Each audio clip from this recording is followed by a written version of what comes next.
بسم الله الرحمن الرحيم، والصلاة والسلام على أشرف الأنبياء والمرسلين. مجتمعين اليوم الثلاثاء الموافق 12/8/2014 بمدينة زليقة المجاهدة، ونحن نتابع ونراقب بقلق شديد التهديدات الخطيرة التي تهدد أمن الوطن وسلامة ووحدة الرابع. عليه نؤكد على الآتي: أولا، نؤكد التزامنا التام بمبادئ وأهداف دورة 17 من فبراير، ونرفض رفضا قاطعا ما يسمى بعملية كرامة.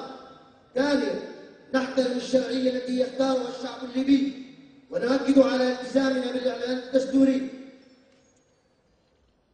ثالثا، نعلن نحن منتسبي الجيش الليبي دعمنا لقرار القائد الأعلى رقم 62 شرطة دال 2014 بشأن حل اللواء الأول حرس حدود القعقاع وكتيبة الصواعق، ونطالب بنهاية خدمة تسرير الوحدات الأمنية وإحالة من أجرموا منهم في حق الشعب الليبي إلى القضاء العسكري.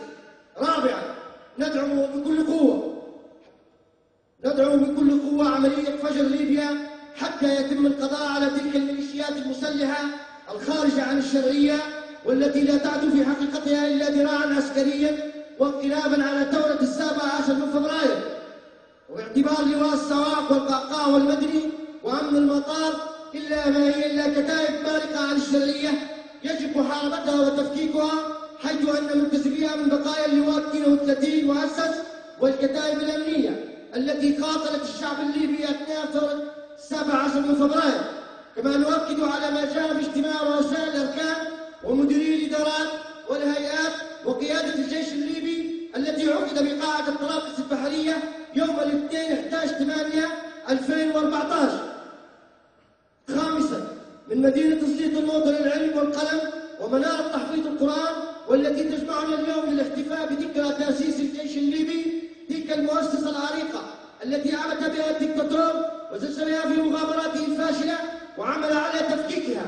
نعلن لكل الليبيين أن أبناء المؤسسة العسكرية العريقة ولاءنا لله ثم للوطن، لا مطمع لنا في سلطة ولا مغنم ولا مسعى لنا في انقلاب على خيارات الشعب الليبي والمسار الديمقراطي والتداول السلمي على السلطة، والذي صار تحت ضوابط ثورة 17 من فبراير.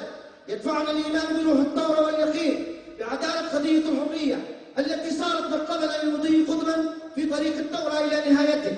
سادسا، نعلن في هذه اللحظات أن ما يحدث في ليبيا شأن داخلي يخص الليبيين وحدهم، وهو في الحقيقة تصحيح لمسار الثورة واستكمال لمشوارها، وغير موجه للدول الأجنبية ومصالحها ورعاياها، والتي نتعهد بالمحافظة عليها وحمايتها، ونرفض في الوقت ذاته أي تدخل عسكري في الشأن الليبي، ونحكي لكل من تسول له نفسه التفكير في ذلك والتخطيط والإعداد له، ونقول له ما قاله الشهيد البطل عميد ركن الطيار علي حدود العبيدي: ليبيا دونها الدم، ليبيا دونها رجال، دونها تاريخ ومجد، وإننا لنخسر بإذن الله المعركة، وننصح كل ضابط شريف وجندي مخلص أن الوقت قد حان للالتحام مع الثورة، مع أبنائنا الذين سوف نسلم لهم الأمانة.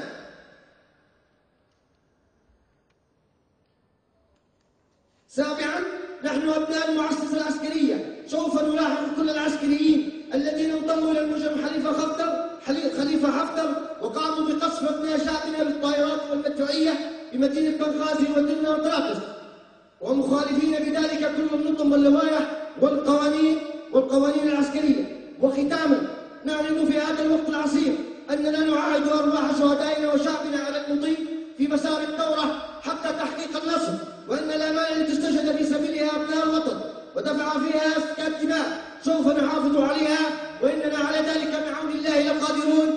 ونؤكد على أهمية إعادة وهيكلة بناء الجيش الليبي بما يتفق مع مبادئ ثورة 17 من فبراير، على أن يكون الثوار هم نواته وأساسه، ولا مكان فيه للأسكان والمتخاذلين الذين شاركوا في قمع ثورة 17 من فبراير. ودعمت ليبيا دولة حرة أبية موحدة صدر بمدينة زليقة بتاريخ الثلاثاء 12 من أغسطس 2014 ضباط الجيش الليبي.